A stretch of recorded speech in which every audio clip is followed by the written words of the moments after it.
Thank you very much.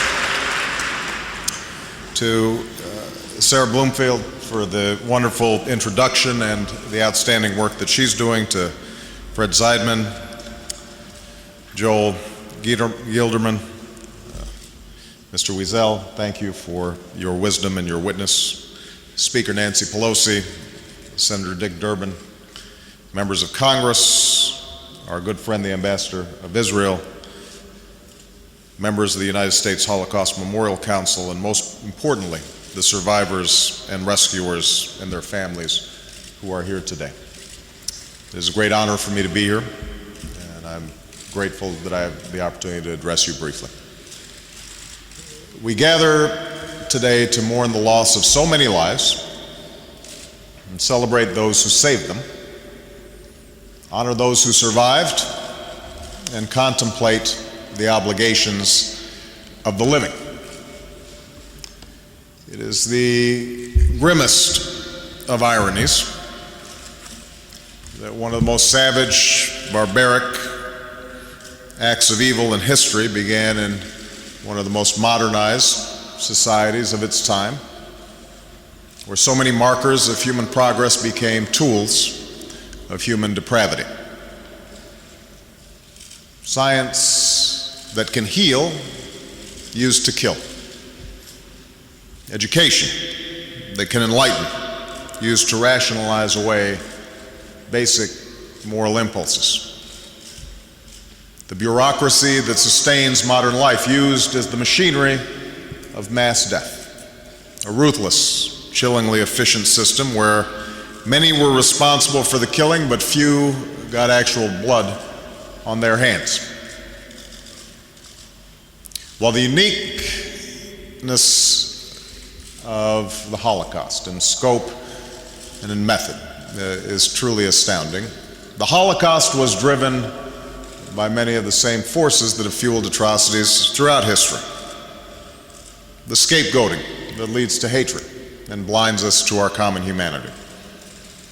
The justifications that replace conscience and allow cruelty to spread. The willingness of those who are neither perpetrators nor victims to accept the assigned role of bystander, believing the lie that good people are ever powerless or alone, the fiction that we do not have a choice. But while we are here today to bear witness to the human capacity to destroy, we are also here to pay tribute to the human impulse to save. In the moral accounting of the Holocaust, as we reckon with numbers like 6 million, as we recall the horror of numbers etched into arms, we also factor in numbers like these. 7,200, the number of Danish Jews ferried to safety, many of whom later returned home to find the neighbors who rescued them had also faithfully tended their homes and businesses and belongings while they were gone. We remember the number 5, the 5 righteous men and women who join us today from Poland. We are awed by your acts of courage and conscience, and your presence today compels each of us to ask ourselves whether we would have done what you did. We can only hope that the answer is yes. We also remember the number 5,000, the number of Jews rescued by the villagers of Le Chambon, France. One life saved for each of its 5,000 residents. Not a single Jew who came there was turned away or turned in. But it was not until decades later that the villagers spoke of what they had done, and even then only reluctantly. The author of a book on the rescue found that those he interviewed were baffled by his interest. "How could you call us good?" they said. "We were doing what had to be done." That is the question of the righteous. Those who would do extraordinary good at extraordinary risk, not for affirmation or acclaim or to advance their own interests, but because it is what must be done. They remind us that no one is born a savior or a murderer. These are choices we each have the power to make. They teach us that no one can make us into bystanders without our consent, and that we are never truly alone. That if we have the courage to heed that still, small voice within us, we can form a minyan for righteousness. It can span a village, even a nation. Their legacy is our inheritance. And the question is, how do we honor and preserve it? How do we ensure that never again isn't an empty slogan or merely an aspiration, but also a call to action? I believe we start by doing what we are doing today, by bearing witness, by fighting the silence that is evil's greatest co-conspirator. In the face of horrors that defy comprehension, the impulse to silence is understandable. My own great uncle returned from his service in World War II in a state of shock, saying little, alone with painful memories that would not leave his head. He went up into the attic, according to the stories that I've heard, and wouldn't come down for 6 months. He was one of the liberators, someone who at a very tender age had seen the unimaginable. And so some of the liberators who are here today honor us with their presence, all of whom we honor for their extraordinary service. My great uncle was part of the 89th Infantry Division, the first Americans to reach a Nazi concentration camp. And they liberated Ohrdruf, part of Buchenwald, where tens of thousands had perished. The story goes that when the Americans marched in, they discovered the starving survivors and the piles of dead bodies, and General Eisenhower made a decision. He ordered Germans from the nearby town to tour the camp so they could see what had been done in their name. And he ordered American troops to tour the camp so they could see the evil they were fighting against.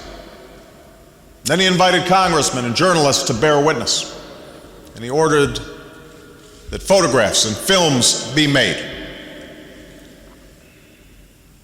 Some of us have seen those same images, whether in the Holocaust Museum or when I visited Yad Vashem, and they never leave you. Eisenhower said that he wanted to be in a position to give firsthand evidence of these things, if ever in the future there develops a tendency to charge these allegations merely to propaganda. Eisenhower understood the danger of silence.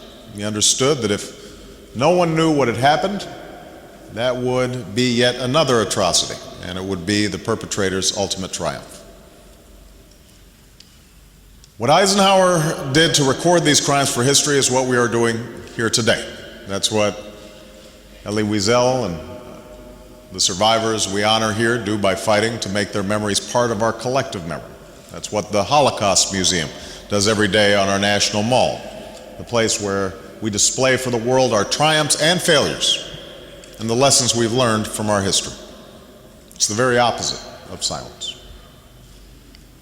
But we must also remember that bearing witness is not the end of our obligation. It's just the beginning. We know that evil has yet to run its course on earth. We've seen it in this century, in the mass graves and the ashes of villages burned to the ground, and children used as soldiers and rape used as a weapon of war.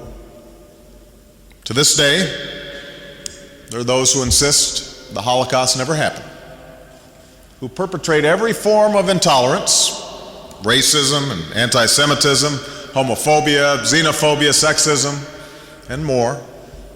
Hatred that degrades its victim and diminishes us all. Today and every day, we have an opportunity as well as an obligation to confront these scourges. to fight the impulse to turn the channel when we see images that disturb us, or wrap ourselves in the false comfort that others' sufferings are not our own. Instead, we have the opportunity to make a habit of empathy, to recognize ourselves in each other, to commit ourselves to resisting injustice and intolerance and indifference, in whatever forms they may take, whether confronting those who tell lies about history or doing everything we can to prevent and end atrocities like those that took place in Rwanda, those taking place in Darfur. That is my commitment as president. I hope that is yours as well. It will not be easy. At times, fulfilling these obligations require self-reflection. But in the final analysis, I believe history gives us cause for hope rather than despair. The hope of a chosen people who have overcome oppression since the days of Exodus, of the nation of Israel, rising from the destruction of the Holocaust, of the strong and enduring bonds between our nations. It is the hope, too, of those who not only survived but chose to live, teaching us the meaning of courage and resilience and dignity. I'm thinking today of a study conducted after the war that found that Holocaust survivors living in America actually had a higher birth rate than American Jews. What a stunning act of faith.